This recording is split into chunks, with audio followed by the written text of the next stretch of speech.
পুৱতি তৰা ধাৰাবাহিকখনৰ আজি নিশা আহিবলগীয়া এপিছডৰ প্ৰমো মুকলি হৈছে। আজিৰ প্ৰমোটোলৈ আগবঢ়াৰ আগতে আপোনালোকে মোৰ চেনেলটো ছাবস্ক্ৰাইব কৰি কাষত থকা বেল আইকনত টিপি দিবলৈ নাপাহৰিব। আজিৰ প্ৰমৰ প্ৰথম ভাগতে আমি দেখিবলৈ পাইছোঁ বেদৰ দেউতাকে কৈ আছিল ছোৱালীজনী আজি আহিব হয়, কিন্তু মই তাইৰ সন্মুখত কেনেকৈ মুখামুখি হ'ম, কি বুলি মই তাইক সান্তনা দিম। তাৰপিছত আমি প্ৰমোদ দেখিবলৈ পাইছোঁ অনুৱে বেলকনিত থিয় হৈ আছিল আৰু পিছৰ পিনে পমে আহি কৈছে ভুম। তেতিয়া অনুৱে ভয় খাই মাত দিছিল পম তুমি। তেতিয়া আমি দেখিবলৈ পাইছোঁ পমে কৈছিল ভয় খাইছিলানে। তাৰপিছত আমি প্ৰমোদ দেখিবলৈ পাইছোঁ কিংছুকে প্ৰজ্ঞাক কৈ আছিল আজি মই তোৰ বায়েৰক লগ পাইছিলোঁ। তেতিয়া আমি দেখিবলৈ পাইছোঁ প্ৰজ্ঞা আচৰিত হৈ চাই আছিল।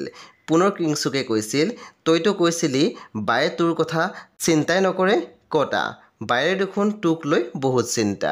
সেই বন্ধু বান্ধৱীসকল আজি নিশা 9 বজাত ৰং টিভিত আহিবলগীয়া পুৱতি তৰা ধাৰাবাহিকখন খুব বেছি ইণ্টাৰেষ্টিং হ'বলৈ গৈ আছে। সেই আপোনালোকে চাবলৈ একেবাৰে নাপাহৰিব।